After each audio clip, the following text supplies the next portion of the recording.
Hi, I'm Michael LaFosse from the Origamido Studio. Here is an origami butterfly that I designed on February 3rd, 2016 in memory of Carl David Hall, longtime principal piccolo and flute player for the Atlanta Symphony Orchestra. Carl was my first flute teacher way back in 1975 at the University of Tampa. He was a phenomenal musician, an inspiring teacher, and a truly wonderful man. He will be missed. You'll need square paper that's colored differently on each side. And for making butterflies this size, about 6 inches square. For the demonstration purpose, I shall be using a much larger square so it'll be easier for you to see the details. And if you decide, for instance, that you wish for the yellow to appear as this check mark, you would begin with that yellow side facing up. Begin by folding the paper in half, edge to edge.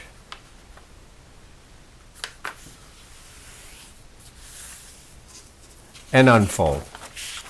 Here we have a center crease.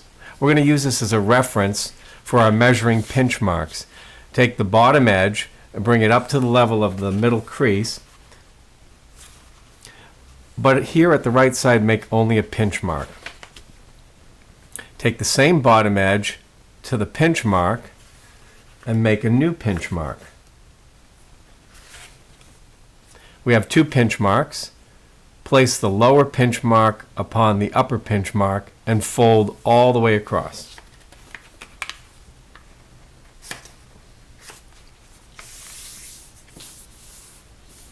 So those two pinch marks are now each one upon the other. Unfold, and you can see the new full-length crease. One at a time, fold the bottom right and left corners into the crease.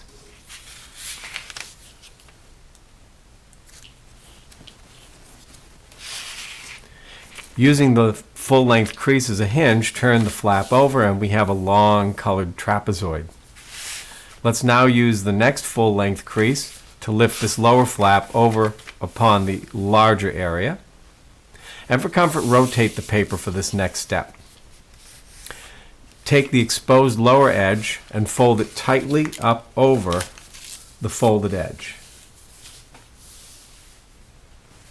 So now we have a long rectangular flap. Release this layer that was trapped.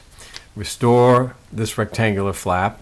And for comfort, rotate the paper for the next step. We have these two square corners. One at a time, fold the square corner to the folded edge on the right and on the left. Unfold those two flaps. You'll see the creases we have made. Here we have a square corner, and this bottom horizontal edge is what we're going to use to fold against the crease. It looks like this.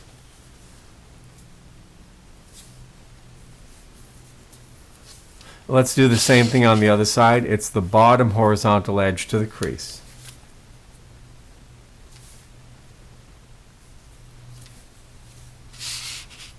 Using the creases as hinges, fold these flaps over. Turn the paper over to the other side and fold in half, short edge to short edge.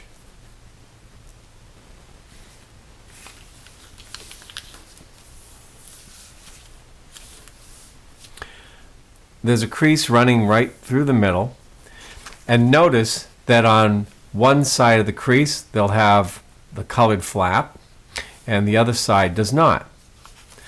It's the side that does not that's going to be folded over on top of the other half. Stand that set straight up off the table, open like a hood, and we're going to squash fold. So we're going to open this wide, align the crease with this folded edge so that we can symmetrically flatten the shape like this. Turn the paper over to the other side, and now you see this is the side that has the flaps. We're going to exercise this baseline hinge first. Just like turning the page of a book, fold this over and flatten. Now stand the paper up off the table, and we're going to squash fold. So open like a hood, same alignment rules, and flatten. Take the square corner of the bottom and fold it to touch the top of the split.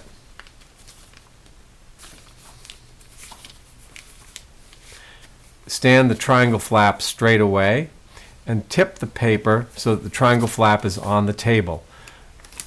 That allows these layers to come up. Open the right side like a pocket. Notice that the colored flap is down here at the bottom, which is also where this same colored square corner is. We're going to squash fold this so that the new folded edge at the top half runs from the center of the paper up to the top of the wing point. And then we can flatten the remainder of the shape. Let's do the same thing on the other side. Open all the way to the center and squash fold. Now you're going to see a color change happen with these long raw edges. To set that up, begin down here at the bottom. We have a short raw edge. Fold it to align with the folded edge here. Make a good sharp fold, and then unfold. The crease ends at this point, and that's our pivot point for this step. You're going to lift this long raw edge up. And notice how I use my thumbnail as a break right at that crease end. As I push this long raw edge away from me, guiding the new folded edge all the way up to the tip of the wing. You can see the color change happen. Fold down inside and then flatten. This is a squash fold all the way. And that's what makes that check mark shape. Let's do the same thing on the other side. Again, it's the short raw edge to the folded edge as a pre-crease. Unfold. Use your thumb as a break against the end of the crease and then do the color change, turning the edge over.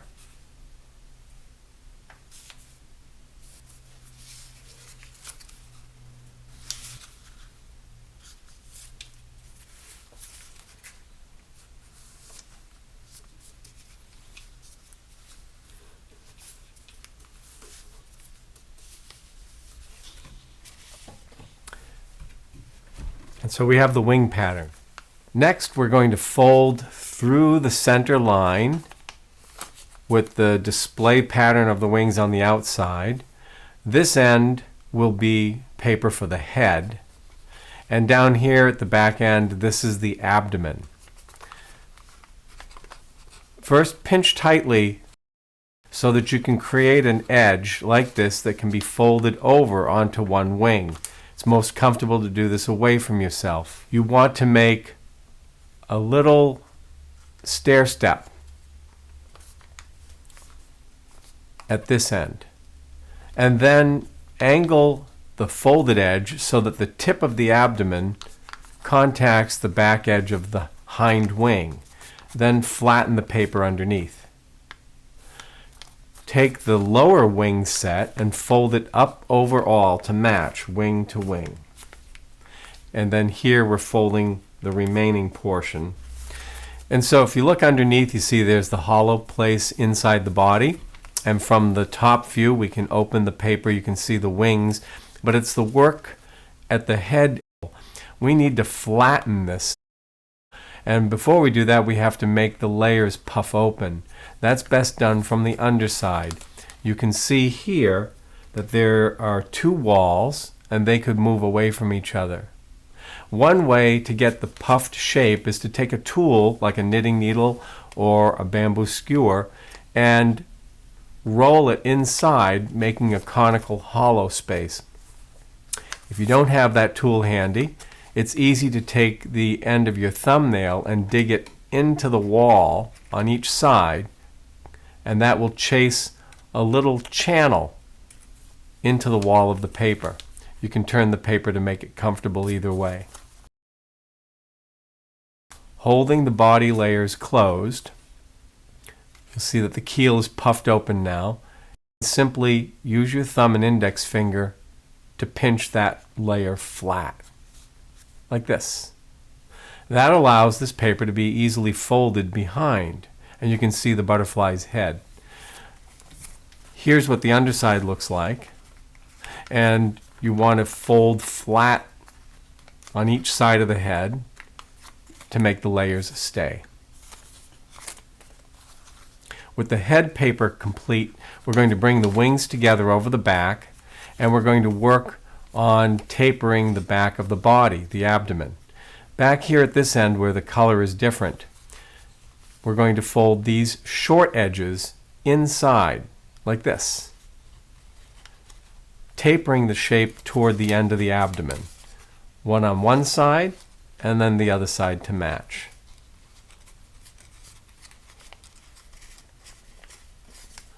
Like this. There's the head, the tapered abdomen, and now we can fold the wings down on each side. There's one wing, and then the other,